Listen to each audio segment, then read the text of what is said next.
Hey everybody, welcome back to the studio.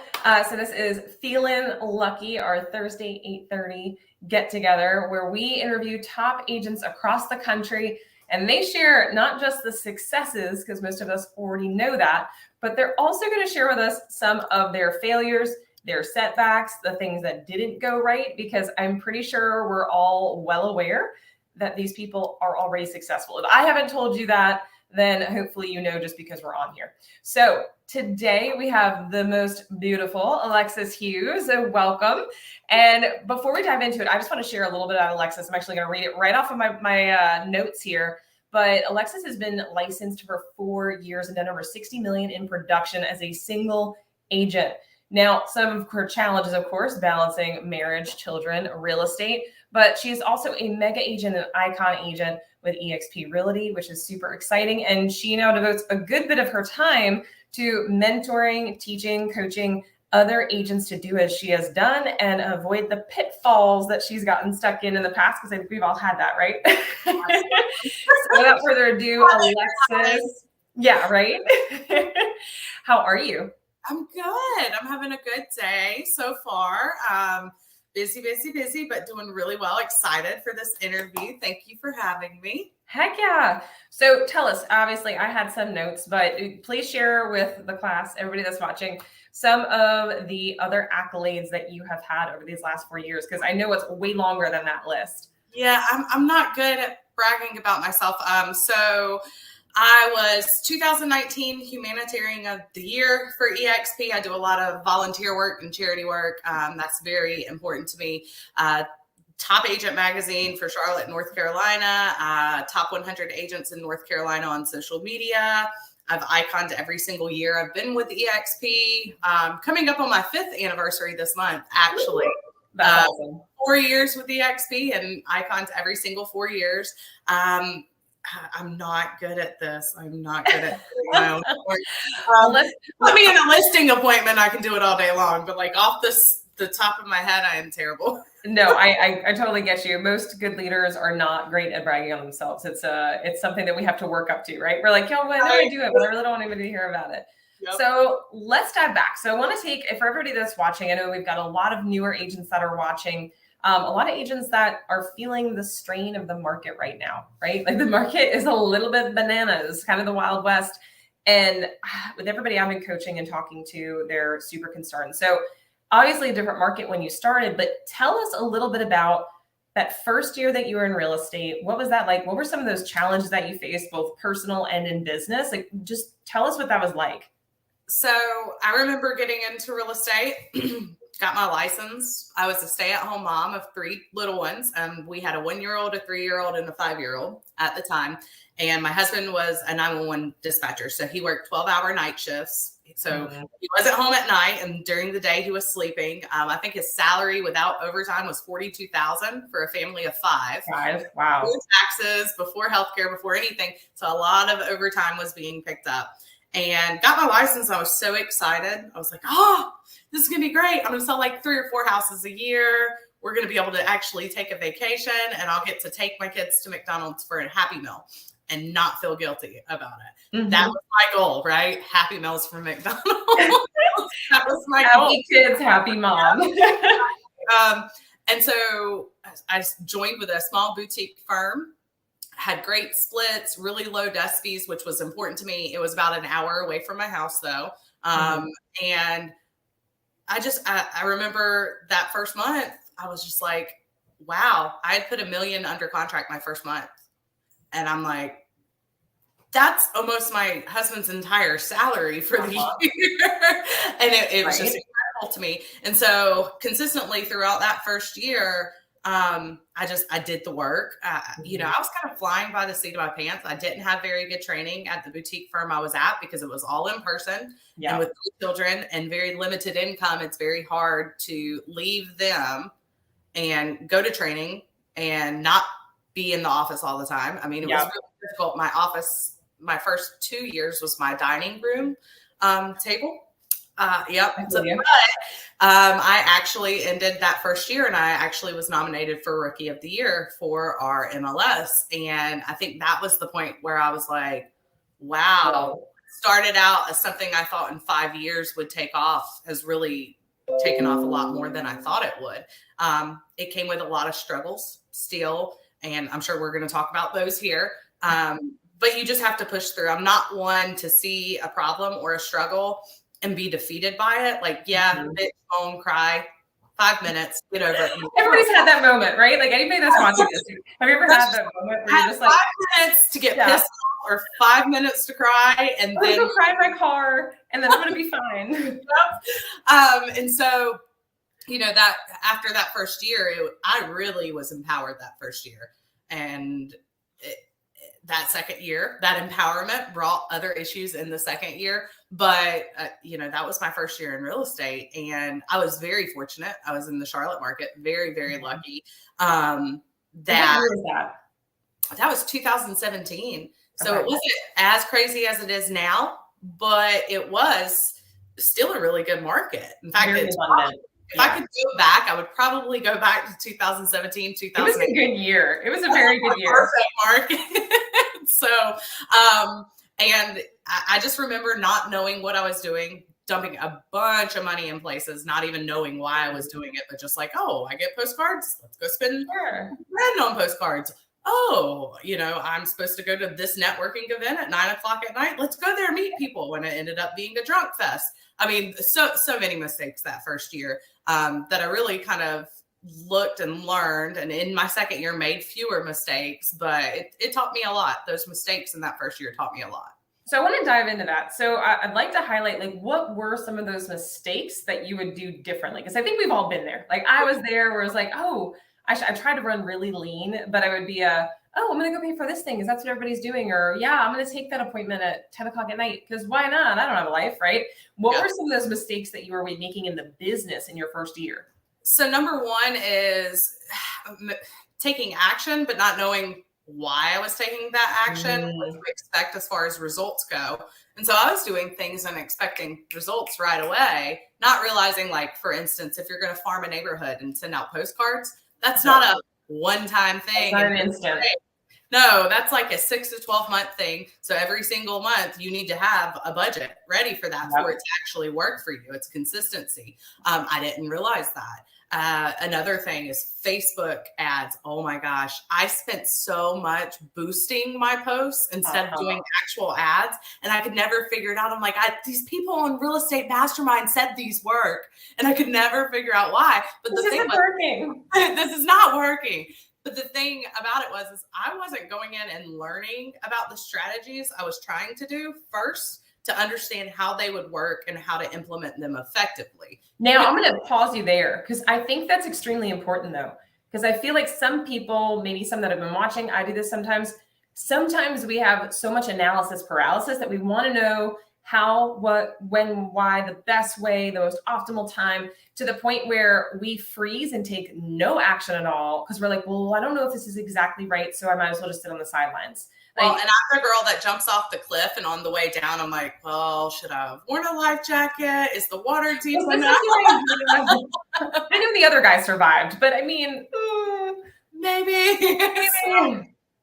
Yeah, and I would say you have to look at your personality, your strengths, your weaknesses. Obviously, I am that fly by the seat of your pants person. Yeah. Traditionally, I'm not methodical. I'm not a systems person. I'm not time blocking. That's me in my nature. So for me, I know I'm results oriented right now. Like, I want to right now. Instacart business. Exactly. So for me, farming a neighborhood, had I just done 30, 40 minutes of research on how to do it effectively, or had someone within my group or my firm that I could go to that did it successfully and really have a chance to talk with them, I would have learned, hey, Alexis, this isn't going to work unless you do it consistently for 12 months. It's not a one-time thing. Yeah. Don't think maybe just listed postcards and just sold postcards and all that are right for you. Because you have to be consistent with it. Whereas, boy, I love some Facebook. Back at that time, 2007, I love Facebook. I was a stay-at-home mom in a new town. I didn't know anybody. Facebook was my lifeline. And so it was very easy to integrate real estate into Facebook. And build my business page and put funny things out there. And that I was already doing it. It was something I was good at. And so initially that was one of my weaknesses, not and not looking at my strengths. In the beginning, you have to go with where you're strong at and then build on your weaknesses later. So where do you feel like your strengths were that year that got you the results that I was going to say that you expected, that you didn't expect, that were just so great? Honest to God, it was my HOA page on Facebook. Everybody typically hates those. I loved it. In fact, 50% of my business came from my actual neighborhood that year. And it was solely because I was educating my neighbors. I was being helpful on our Facebook page. So if someone had a question about something, I would help them out and ask them. And then I was here. I was going to say, to this day, you're still a wealth of knowledge, even firm-wise. I'm like, hey, how do I do this? And it's always you popping in and being like, oh, go here. Click on this. This is what it is. And I'm just like, I don't know where this girl gets the energy, but my God. So if anybody's out there, like, educate. Like, write that down. If you're not writing notes right now, get a pen and paper, because educating your potential clientele, we are the experts. If you are putting education and information out there, you're seen as the expert. They don't know how many closings you had. Further, because we had 2 real estate agents in our neighborhood that never did that. And the reason why, I don't want to step on toes. Their damn toes aren't putting food on my kids' table. Step on all the fucking toes. If they were doing what they were supposed to be doing, there would be no need for you. You would be irrelevant. So start thinking about what you can do differently. So if you've got an agent, and I love all agents, if they're doing great, they're doing great. But in my particular community, there were agents taking pictures with their cell phones, not pointing out the pluses. There was no objection handling up front. It was really bad. And we were the only, at that time, we were the only community in Stanley County that had an actual community pool. Oh, wow. 100,000 in one of the most sought after school districts. And you looked at some of these listings and nobody ever capitalized on it. I was just, it killed me. And so some of my posts were like, you can get average for the same price as you can get great. That's great. Write that down. Who's ever watching right now, whoever's live, you can get average. How'd you say it? You can get average for the same price that you can get average for the same price that you can get great. Which one are you going to choose? So that was another thing. We're talking about what you learned. I was just putting out just listed postcards, thousands of dollars on them. Make it rain with those postcards. And I was giving no call to action. I was not telling them why they should call me, as opposed to another realtor that they've known for 10 years, who they see their signs everywhere. I was nothing. Isn't it amazing? Isn't it amazing when you kind of step back from that and you go, wow, I did this, this, and this. And if I had known, because I have that right now, even where I'm like, oh, that's how I do that. I did it wrong a few times and I'm like, oh, okay. If that's the outcome, here's that in between part that I was missing. I took the action, didn't know how to convert it. This was still the outcome I wanted, but I just didn't figure it out. I look at it like lifting weights or exercising, right? You can exercise a certain way and your muscle may get stronger, but if you've got incorrect form or your diet's shit, it's not going to be as good as it could be. You can't out-train a bad diet. I learned that long time ago. You can't out-train a bad diet. Oh, girl, I like margaritas. You know this. You know this. Me and some tacos. Yep.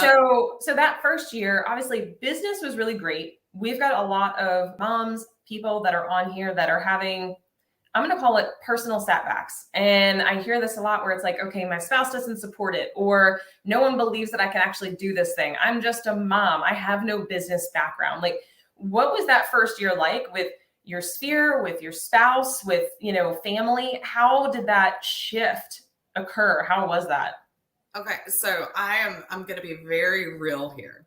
When I got into real estate, I had nobody here in the Charlotte market that I had known all my life, or that was a really good friend, or that was really close family to me. I had my husband, and it's a blessing and a curse, right? So if we lived really close to everybody, every time we fought, we'd go, chit chat with our people that are going to stick up for us no matter what. We'd never actually have to confront the things that are wrong with each of us, right?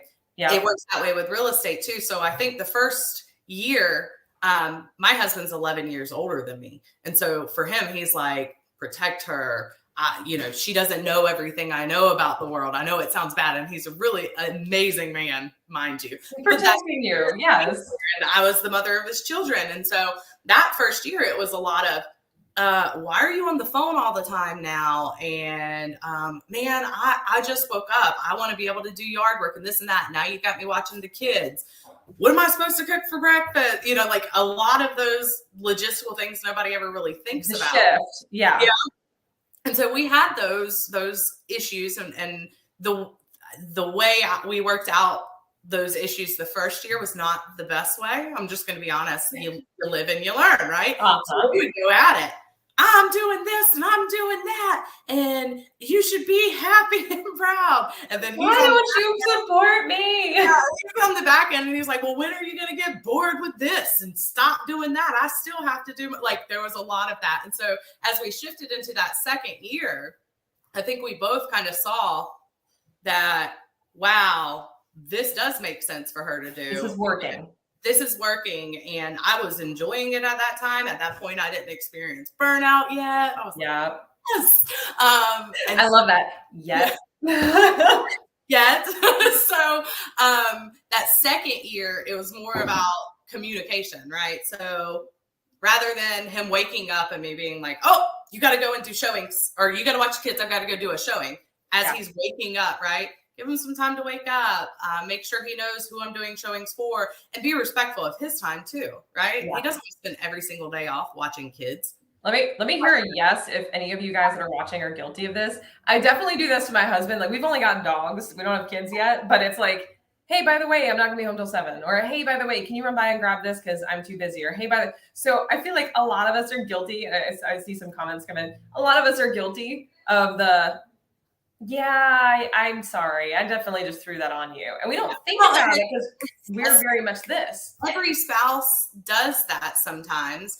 And the thing is you can, and this is business and personal. You can sit there and you can say, well, I have to go do this, and no, I'm not wrong. Or you can sit there and you can say, where's my personal accountability in this? And how can we use this to move forward?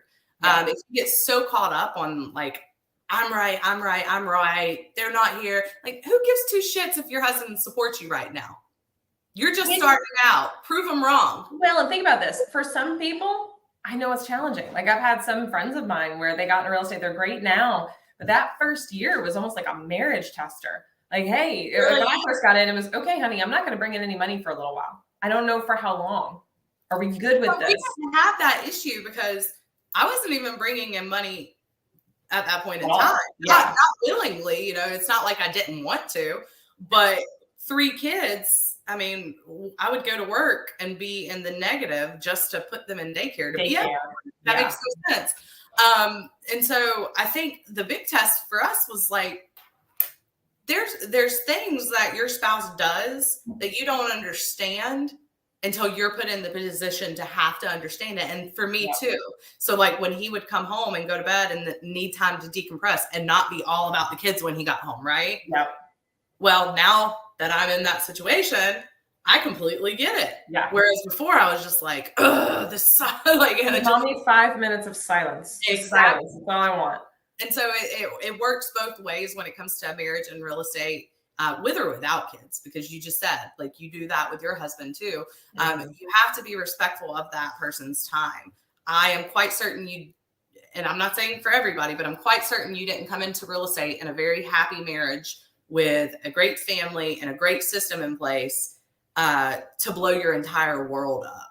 I'm pretty sure you did it to make it better. And so don't lose that focus. I lost focus my first year and part of my second year on what was truly important. Why did I start doing this in the first place? So tell us about that. So I'm assuming your focus shifted from family, the kids, let's go on a vacation to, oh shit, I got some money coming in. How big can I make this and everything went on the sideline? What was that shift? It was that first and second year, it was really awesome. We got to take some vacations. I got to swipe our card and not care. That was, I'd not take real estate away, right? Yeah. Never in my life growing up as a child, my adult year, never in my life have I ever been able to swipe a card and just not give two shits if there was money. Yeah. I'm sure it's there. It's going to be there. There's plenty. first and second year, we did some swiping, and we had that discussion at the end of the second year, like, okay, we lived it up. We did this. It's usually when you're looking at what someone told you came in, and then you're looking at your bank account like, I don't see that money there. Where is that money? I don't see any of that. So for me, it was when that tax bill hit us, right? The first year, not so bad. We had dependents. I didn't make a ton that first year compared to numbers now. That second year, though, it went up, and it put it in a different tax bracket and stuff. So there was a learning curve there. But yeah, we had fun, and we swiped a lot, and it was. We've all been there. Anybody else? Drop a yes in the chat box. Have you ever been there where it was like, that was my second year. First year it was, babe, did you know I made this much this year? And he's just like, what? I said, yeah, I made 120 this year. And he's just coming off of 50,000 corporate job, right? And I'm just like, I guess this is working. So year two, it was swipe, vacation, swipe, like random stuff, didn't track it, didn't have a really good tax, process yet. And we get to the end of the year, I'm like, okay, so my firm's telling me I need this. I don't see that here. Like, where did that money go? And that's when it was a shift of, okay, I need to figure this out, because I'm making money, but where is it? So I'm spending money like an employee rather than spending it like a business owner.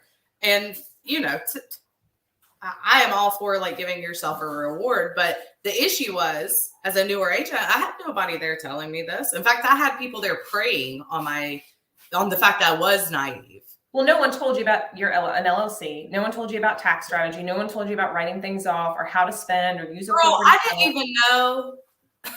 This is how not prepared I was. My very first listing, I didn't know I had to find the photographer and hire the photographer. Oh, I didn't either. I think everybody else in here, their first listing be like completely confused. Like, I got it signed. What now? Oh, I didn't know I was supposed to be in MLS. I was with my firm a month and not even with MLS at all. And I'm like, how do I show this listing? How do they know it's They're like, oh, you're supposed to sign up for MLS. And I'm like, what? Oh, I thought I gave you all my money already. Then it became, again, it goes back to being naive, right? I was very naive about a lot of things. Then it became, oh, just use my showing app and we're all good. And then next thing you know, 50% of your commission's gone because of a showing app. Like, get the fuck out of here. So that is the thing. Like, in that first and second year, you need to have fun with it, right? Work really, really hard and be prepared to work hard. But you really need to take a look at be open to. Yes. Well, and what's in your circle, which I think most people don't realize until something does happen, right? I think we've all had that agent or that person that we trusted because everybody trusts them and they're a really big team and they're this and that. And all of a sudden it's like, oh, okay, I see you. Or being open to those helping you when it comes to those business strategies. So for anybody watching, you're running a business. You need to have an understanding, at least at surface level, of how you can keep your money. I'm not talking evading taxes. That's illegal. I'm talking having a strategy so you're not giving away 40% of your money. Like right now, we're down to 9%. 9% is all we're paying in taxes. And that's because of a strategy versus my first year when I paid like 35, 40% of it was like, oh, well, my money. Like it was gone, just gone. So exactly. And so it comes down to knowledge. So I think my first 2 years, it was a lot of adjustment to our lifestyle and everything. After that second year in real estate, we did exactly what Kayla and her husband did. We looked at what I was making and looked at what he was making. And at that point, it was like, why are you working and making yourself miserable in a 911 career that you've been in for almost 20 years when you don't have to? And it would take the stress off of me because at that point in time, I had been running a full-time successful real estate business plus handling 3 kids. Childcare. And it was just no childcare. I think. Honestly, well, you were the childcare. Like I got a babysitter 2 times, I think. Yeah. 2 times. And so that's really the hardest part about the first year. A lot of people think, oh, getting the business is hard. No, sustaining it once you have it is the hard part. Yeah. So tell us a little bit about, again, we know your successes, but tell us about that burnout. You mentioned that a little while ago. When did that happen? What caused it? And what allowed you to get past it? So between 3.5 and 4 years. So it's been fairly recent that I experienced it. I was go. Like, oh, I made 200,000 this year. Next year, I'm going to make 300,000. I need 300. Like, Sure. why? Because I'm competitive. That's why. Yep. And so I would just go. I'm talking on my phone from 6 o'clock in the morning when I would wake up and supposed to be helping my husband with the kids to get them ready for school. Although I'm working, all the way till sometimes 11 o'clock at night talking with clients. And that was great at first. But then you start to not enjoy it anymore. You start looking at that phone and you're like, do I really want to pick this up? I don't even want to talk right now, but you've already set the expectation you will. Whatever. My kids started making comments, when I was putting them in bed, your phone's ringing. I hate your phone, like stuff like that. And then I just remember one morning, I just didn't want to get out of bed. And that's not like me. And it wasn't depression. I wasn't depressed. I was just like, I don't want to get out of bed. Then fast forward a couple of months, it was, I don't even want to go to bed right now because I know I'm going to have to wake up the next morning. And so it was then I was like, the bombardment just doesn't stop. It doesn't stop. It's never ending. And even when you try and take a step back, it's still there. And you're the breadwinner of your family now. Remember, you told your husband to stop working because you have it all. You got to show up. You still have to show up no matter what. And you're a single agent and it's all closing in on you. And it's just like, that's the only time in my life I've ever been like frozen. Like you were talking about with the research. I was frozen. I was like, what do I do? And for me, it was a very uncomfortable thing. I got coaching. And I was the one always against coaching because my experiences. Well, did anybody hear that? Getting over the hump, you got coaching. That's my story too. Get over the hump, get coaching. And you have to really look at what you're trying to get coaching for because, my experience, my first 2 years, I had a coach and they sucked, didn't know what they were doing. So I never had a good experience with them. So you really need to know what you're getting coaching for. So for me, I didn't just like agents, not all coaches are the same. Not all are created equal, right? Exactly. And so for me, I didn't need productivity coaching. Obviously, I knew how to do that. That's what got me there. I needed coaching on time management, making me feel comfortable with delegating tasks because I was doing a lot of things I didn't have to do. And that's when my plateau hit too. And I'm like, I'm working my ass off. I remember having this conversation. I'm like, you need help. And I was so reluctant to it because I'm like, I'm going to teach you how to do it. And then that's just going to take more time. It's just quicker if I do it myself. Well, yeah, right then and there, it's quicker. But if about 15 other times that month? 12 years from now, you're still going to be devoting that time. That could be you spending time with your kids, you getting a mani-pedi and being able to put the phone on silent the whole time, you being able to go on vacation. So it was a mind shift. And so I got a coach. And when I say like, boy, I was uncomfortable. I was crying in coaching. I was like ugly crying. I was like, I don't even want to do this anymore, but I have to do it. Like it was really hard, but it taught me a lot about delegation and being a leader because at that point in time, like it's easy to lead yourself. You can tell yourself whatever you want to hear, but when you start delegating, then you're leading others and you have, that gives you you have to be self-critical, right? So all those struggles in my marriage, those first 2 years where I had to be self-critical, where we ended up divorced and another realtor statistic, I had to apply that to letting go and delegating as well. Well, and I think that says a lot too. So anybody watching this, write that down. You must delegate and it's going to be uncomfortable. And one thing that I learned when I hired my very first assistant, right? My biggest fear was because my coach at the time, which she's a very nice gal, but she wasn't pushing me in the way I needed to be pushed. I didn't need to be accountable to numbers. I was making my calls. I was doing the numbers. I was wanting to learn how to leverage. I was wanting to learn how to run a business and it wasn't happening. And she wasn't giving me those tools or that support. But what I realized was when I hired Leverage, which was my assistant, I was looking at as, okay, I'm spending X number of dollars. But I was looking at a full year's salary versus looking at it as, okay, this month, this will cost this. And within the first 3 months, I'm going to teach this person how to do it. So I'm not doing it every time because I'm sometimes guilty of it. My assistant will come and be like, Kayla, I can handle that. Give it to me. And he's very good about like, give it to me.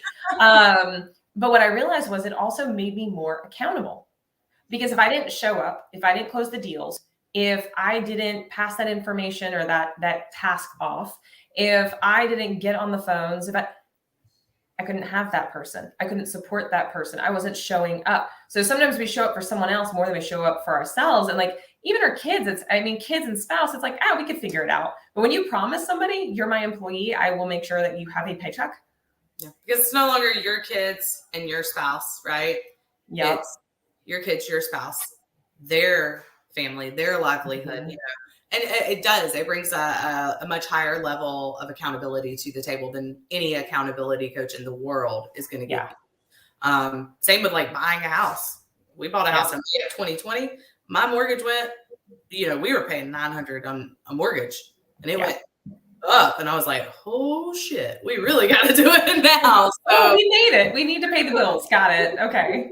I can't stop now. But really, delegation helps, leveraging, I think the first step I ever did that pushed me over a plateau and pushed me away from burnout was to get a transaction coordinator. You don't have to skip right to the assistant at that point, but it was a transaction coordinator who I pay per deal when it closes. Yeah. This is awesome for me because all that menial stuff that I don't really like doing anyway was freed up. And so what ended up happening is all that extra time, then I could recharge my batteries during that time.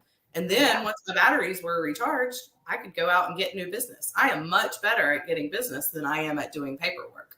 Oh yeah. So tell me this as we're concluding, and thank you so much for being here. I'm sure we're gonna have more questions, so drop them in the chat box when we get off. But the whole idea is feeling lucky. And I'm sure a lot of people look at you now and they're like, oh, she just got lucky. But I know you put a lot of hard work in. So if there is anything you could share with people that are watching, people that either are in a rut, they're feeling the pressure of the market, they're new, they're just not sure if this is for them, or they're just having a struggle and they want an answer, what is the biggest recommendation that you would give to them? I have like a little bit of a multi-part answer, and because it's not a black and white question, it's multifaceted. Number one, you need to look at what you've been doing, look at what's not working, stop doing that, look at if you should be accountable for why it wasn't working. In every failure, it's not everybody else's fault. It's not luck. It's you looking at yourself in the mirror and saying, damn, Alexis, you got drunk as shit last night and were hungover and lost that listing. You didn't lose the listing because you weren't good enough. You didn't lose the listing because they liked Susie Q, realtor at ABC Realty better. You lost it because you were hungover and you weren't on your A game. That's your make a plan going forward on how you're going to do better. That's number one. Number two, you need to have daily tasks, period, that you do every single day in your business. If you're not working in your business every single day, then you're not working and you're not a business owner. You have a hobby. So I don't care if you're doing these tasks 10 minutes, 5 minutes, 15 minutes, 1 hour, you need to be doing them every single day. If you time block and from 9 to 10, you're supposed to be lead generating, but from 9 to 10, you have a showing appointment. Well, you better be moving that lead generation to a different part of the day. And blocking it. You control your schedule. That's the reason you got into real estate. So you could be more free time. Right? So to do that, and then you need to keep your why forefront. I know we hear that and it's cliche, but the reason you got into real estate, you start forgetting it. That's the second that real estate becomes you instead of you becoming real estate. I want to dominate real estate. I don't want real estate to dominate me. If I let real estate take over my why and why I got into this, then anybody, clients, other agents, anybody's going to be able to take me over in the end. You have to be stronger for yourself. And if you're not going to be stronger for your clients, your family, you're not going to be stronger for anybody. So I love that. Well, thank you. That was a ton. Hopefully everybody wrote that down. We're going to have the replay up, but thank you for coming on. Thank you for the support. Love seeing you win. And, and make sure to go ahead and follow Alexis at Alexis Hughes Realtor. Make sure to go ahead and follow me on all social channels. Although I think if you're watching this, you probably follow me somewhere. So thanks so much. We'll see you guys next Thursday. And thanks again for being on. Have a good one, y'all.